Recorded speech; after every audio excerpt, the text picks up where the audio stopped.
So here we are, Malachi Owen Bell, sweet little baby boy. I had him July 6th at 11:30ish. I'm not really sure exactly the time without looking right now. 8 pounds, 8 ounces, and 21 3/4 inches long. So almost 22 inches long. He's a big guy. He looks very small though. We're here in Idaho, and they don't do VBACs everywhere like they did in California. It's more common, I guess. But anyways, so we had to drive 45 minutes to the hospital, and we got to go home about 12 hours after I had him, which was great because he is baby number 7. So I had 6 of the kids at home. Our oldest is 15, so she was able to be a big help, which was great. But I just really wanted to get home. I miss my babies. I like my house. As you will see, motherhood is a lot of multitasking, or at least doing multiple tasks at one time. And so I'm going to go ahead and do this video as I go through my day, because we are in that first beginning newborn stage, and he is quite the fussy little guy. So went ahead and put him in the carrier because that'll probably buy me some more time. Our dryer is broken currently, so we are using the clothesline, which is great because it saves money, but it's supposed to possibly rain, and so I got to get these in before it does.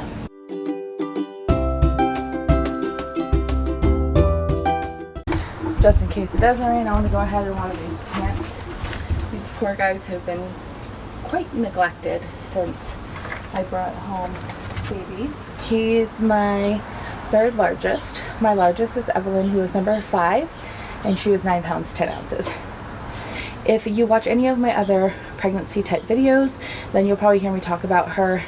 She had shoulder dystocia when she was coming out. She got stuck by her shoulders, and so at 9 pounds 10 ounces, you can imagine that's not crazy to think of. But anyways, so I had him at 11:30ish at night.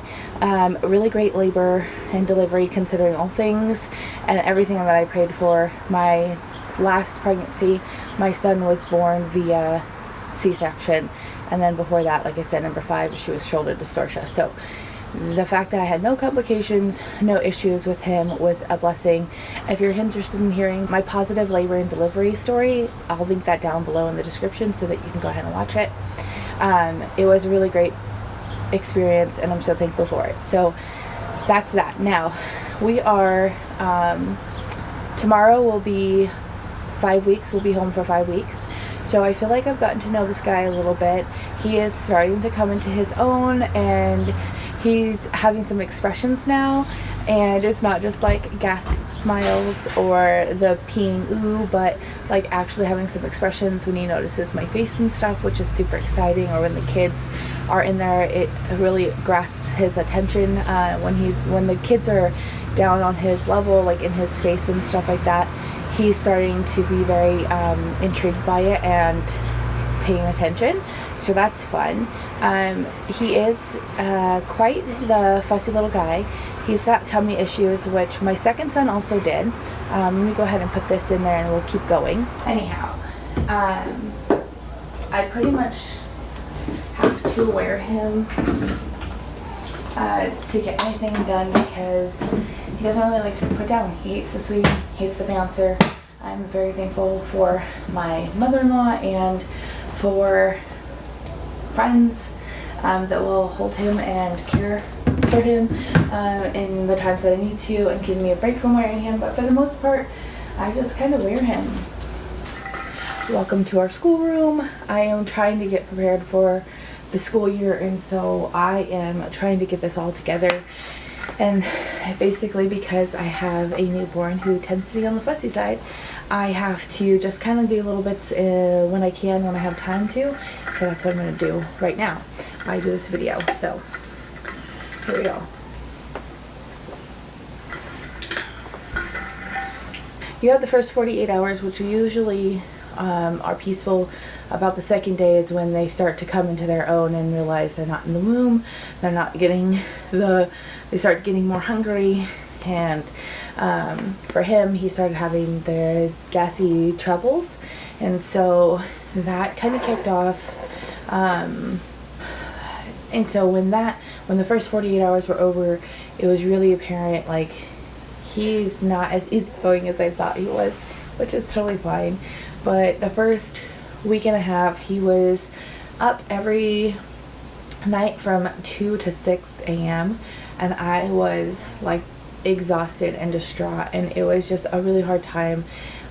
It was hard for my husband to find a way to console him because he just wanted to be like on my chest with me. If you stick around here, you'll see in different videos, my husband is very muscular, in shape, and fit, and I am not so much, at least yet.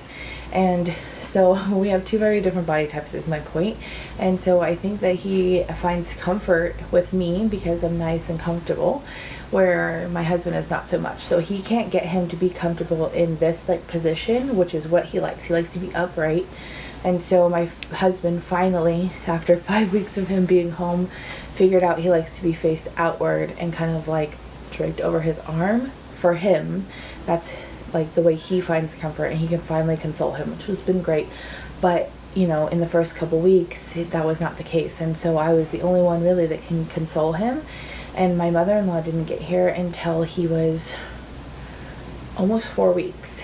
So she's been here the last week and a half, which has been a huge blessing because she can give him comfort, and I feel at peace when he's with her because I know that she's not going to get flustered as easy as like my husband does, because he knows he can't really console. She just kind of has to figure it out. She's got experience. She's got 4 children she raised and figured out, and plenty of grandchildren to do the same. And so it's been such a blessing having her here. And even if it's just for me to eat or to go to the bathroom or go get dressed, and yeah, so that's been that. But finally I think we're in a place where he is more comfortable at night, and I can get him settled easier, faster.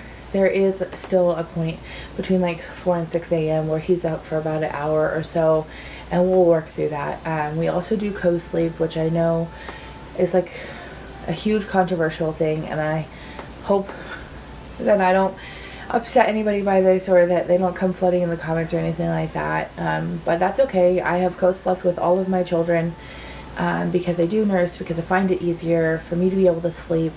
I am a very light sleeper, so it's easy for me to co-sleep because I can be alerted to them, and I also sleep easier, better when they're with me.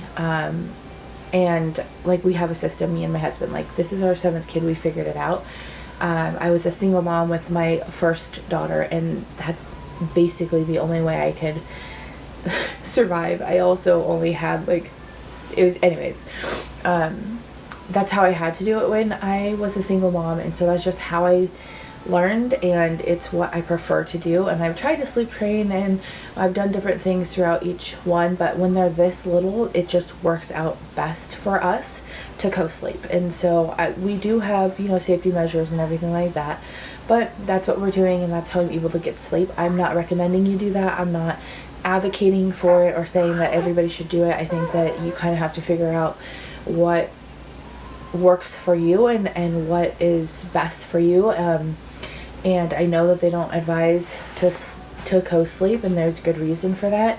So you want to make sure that you're taking precautions if that's something you try, but that's just what works for us. And so that's what we're doing. He's eating still every 2 to 3 hours during the day, and then at night he'll probably go 3 to 4 hours without eating. He tends to eat more at night, like for longer periods, so that's good. And that's basically what's been going on.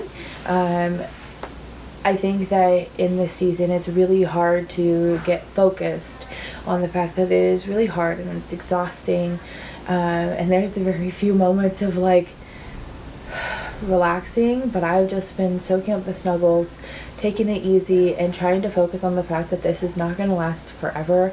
This season is such a short amount of time in the span of your like motherhood journey, and so there's no point in stressing. It's just take it easy. And I feel like, yes, there is this pressure, you know, like, oh, when the baby's sleeping, sleep. And it's not always doable, but also, like, take heed in those people's advice, because there is value in it, and you do need to get rest. You cannot pour from an empty cup. I cannot care for him well if I'm not getting some sleep and I'm not eating. And so even though it seems like there's just not time for it, there is, and just you need to slow down. And if you need to ask for help, ask for help. There was a time in that first 2-week period where I was so sleep deprived, but he just couldn't settle, and he was just so miserable. And my husband had to basically take him and lock me in my room and put a sleep mask on me and make me sleep.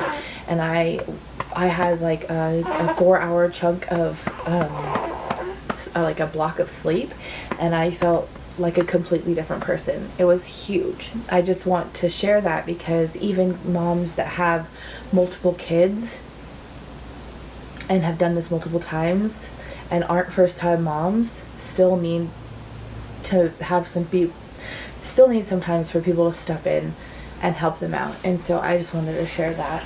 So we covered sleep, eating, and then gassy troubles. Normally, so my second born, my first son, he had tummy issues too, and he really struggled with like gas and stuff like that. I was a younger mom, not as experienced, and so it took me a long time to figure that out and to understand what that meant.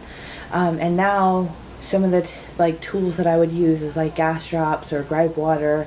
I have some of my favorites that I'll go ahead and link and share, just so you guys can understand what I'm talking about. Or if you want to try it out, it's helpful for gassy babies or colicky babies, fussy babies. And normally I would try that with him, but he actually doesn't respond well to the gripe water.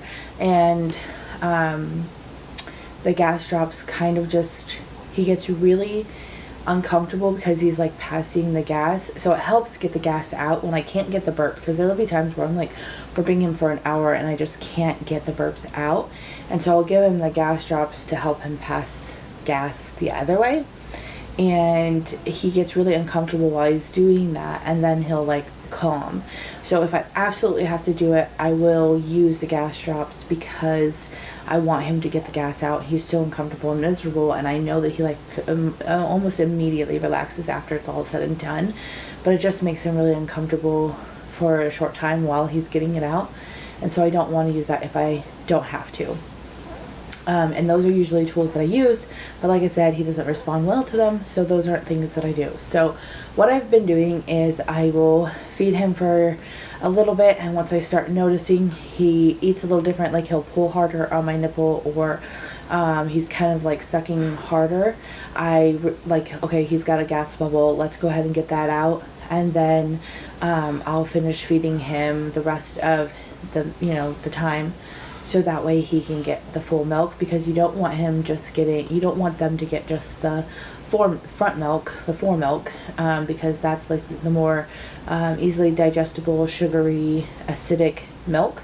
You want them to get the hind milk too, and if they're not getting the hind milk, they're not getting the complete meal, so to speak, and it'll tend to make them gassier also. So I have to make sure I'm getting like the full feed, and so I will burp him halfway through, finish the feed, and then burp him the rest of the way, and then usually hold him up in an upright position, so that if there is any more gas, it'll kind of work his way out, instead of making him uncomfortable by laying down and keeping it kind of like stuck. Like it's not as easy to get its way up and out when he's laying down. So that's kind of like what I've been doing. That's the only thing I've really noticed. Like, he has done so well with everything else, and like I said, just wearing him is like life. This is how I do things. But the carrier is what I use.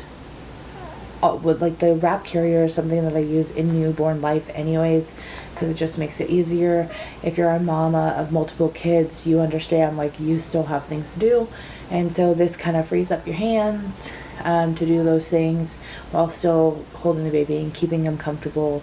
And like I said, he's not a fan of the swing and stuff like that, so I have to utilize this much more than I would with like the other kids that I've had. So that's what that is, and I'll link this down below. These are my favorite. Like, I love these wraps. He's got his little arm popped out. I don't know if you can see that. He is a super sweet, cuddly baby. I am trying to just take this season that God has me in, slow down, enjoy the snuggles, and not feel rushed by my schedule or the idea of, you know, my expectations of what I feel like I need to be doing. And like I said, like, just trying to take care of myself and make sure that I'm not neglecting my own sleep or eating habits and stuff like that due to trying to like fit it all in. And so that would be my encouragement to you. You know, take it easy, take it slow, ask for help. But I also do understand from a mom's perspective of like, there are things that need to be done. There's chores that you need to do. There's like home cleaning, homemaking, home management type stuff that you need to take care of. So I totally understand all that. And that's like kind of like where I'm at in that struggle, especially because I feel like, you know, it's been 5 weeks now and I have been taking it slow or easy, and like I just need to get some things done now, especially as we get ready to kick off the school year for like, we homeschool.